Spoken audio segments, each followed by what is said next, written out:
which is a higher quality nutrition in a small amount, because we know puppies and kittens don't eat that much. So you put them on a higher value feed, and what helps as well is if you have dewormed them, or if you continue deworming them as your vet recommends, because pregnancy and lactation is a stressful time. They're going to be having more gastrointestinal worms, which are also taking some of the nutritional demands, right? So getting them dewormed, it decreases that possibility, and it also decreases the amount of worms that passes to the offspring, whether it's through the mammary glands or through the placenta. And it helps your animal just not be stressed, like a mom pulling out all her hair. Yes. Because you do see some of them lose hair and stuff with the amount of stress they have. So. And on that note, could you talk to me a little bit about that relationship between the vet and the client? Do you as a vet expect to be asked questions, or will you offer information that you think is relevant? What do you think is the best? So for most clients, of course, the amount that I tell a clients varies on my relationship with them. If it is this client I'm seeing in my clinic every week, and I know they know they've taken in a lot of the information I've already given them, I'm not going to drown them with information every time they come in. I always say, you have any questions? They ask what they need to ask. I give them that information. Of course, if it's a new person, I just flood them with all the information and I give them pamphlets if they need a pamphlet. If I don't have a pamphlet on the topic they're interested in, I would say, okay, let me do some research for you, and I'm going to send you a WhatsApp, or I'll send you an email with this information. But I definitely encourage people to ask as much questions as you need to ask. If it is you visit with your vet and you don't understand something, it's not helpful to you or the vet to go away and then be like, I don't really know what you say, but okay. And it's not helpful to your animal either. So definitely ask all the questions you need to ask. Yeah. Gotcha. As we wrap up, is there any, apart from the spaying and neutering, is there any other topic that is of concern to you regarding animal welfare in Trinidad and Tobago? For me personally, I think every person that owns an animal should have a basic first aid kit at home for the animal. And first aid kit is necessary because it's not all the time the vet is going to be like, yes, I'm going to come to you right now. So having basic things that if your animal has a wound or something, that you can address it until you can get to the vet is perfect. So your kit would comprise 3 main things. One would be an antiseptic solution.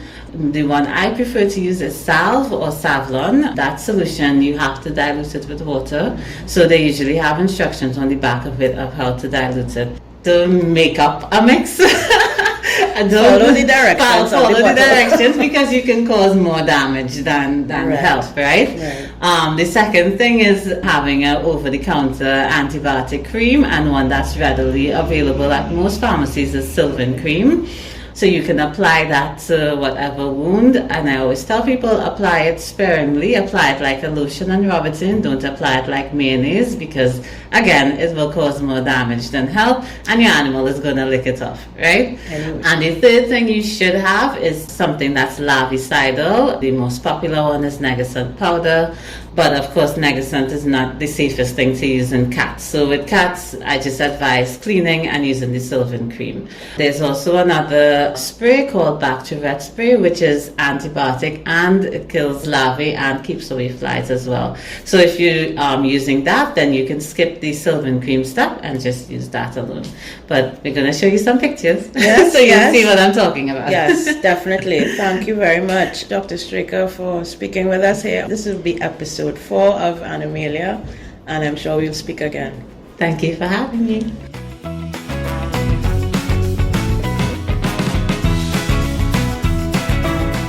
So that was Dr. Nicole Straker. So now that we're back in a semi-lockdown because of COVID, and you may be considering a mobile pet clinic, you should definitely check out PetWellTT on Facebook and Instagram and schedule an appointment with Dr. Straker today. My commentary this week about your friendly neighborhood vet. They're all over the place. There's probably a vet in your neighborhood that you haven't even heard about. And it's true, there are that many vets around. I hope that if you're listening to this, you're taking your pets for regular vet visits. But if not, now is as good a time as any to start. While cost is a factor, as Dr. Straker mentioned, I feel like many people didn't consider the actual cost of owning an animal in the first place. It goes without saying that the vet bills that come with pedigree dogs and cats are way more than the average, but the mixed breeds also require checkups, vaccines, and medical care at times too. It's not good enough to think that animals can magically heal themselves or don't require, just like we do, a trip to the doctor every now and then. Remember the last episode when Tamara said she runs to the vet for every little thing? While we're all not on that end of the scale, and let me confess here that I am kind of leaning towards that extreme too, and I'll tell you a little story about that. I remember one time when Toro got a cut on his toe, literally on one of his toe pads. I panicked and I rushed to the vet the very next day. Although he was playing it up to limping and all kind of antics, like you would swear his foot was, to be amputated, when basically it was just a little scrape. But I didn't want to take any chances. But had I invested in a first aid kit, as Dr. Straker has suggested, I could have just put some Savlon on it and saved myself the couple $100 for the vet visit. So while it's important to attend the vet for the necessary vaccines for common diseases, there's a lot that you can do at home for minor cuts and scrapes that would save you money in the long run. But at the end of the day, it's better to be safe than sorry, or to put an animal through the suffering of disastrous home remedies that do more harm than good. So every week we'll ask our guests to describe an animal in need of foster or adoption and feature its picture on the Animalia socials. So here's Dr. Straker's Rescue Me.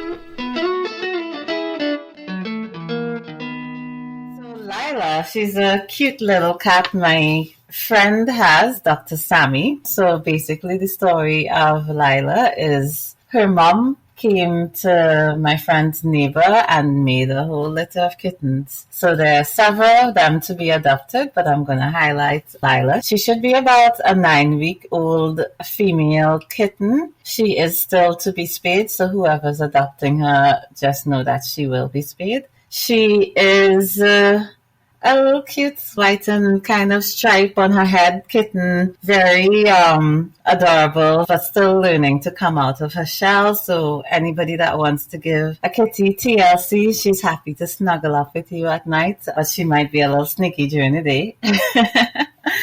But if you're interested in Lila, definitely contact me at 703-0157.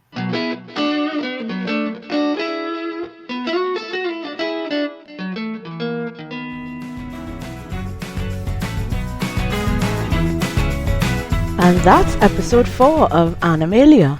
I hope you enjoyed it, and please send your comments, your questions, and remember that sharing is caring. Don't forget, a new episode drops every Friday, so you can find the link on our socials, Animalia the Pod, on Facebook and Instagram. If you like what you hear and want to appear on the podcast, shoot me an email at animaliathepod@gmail.com or message me on the back end of the socials. Thanks again to Dr. Nicole Straker, and thank you for listening. I'm Natasha, and until next time, take good care and don't forget to visit your vet. It's one of the best ways to love off your pets. Bye-bye.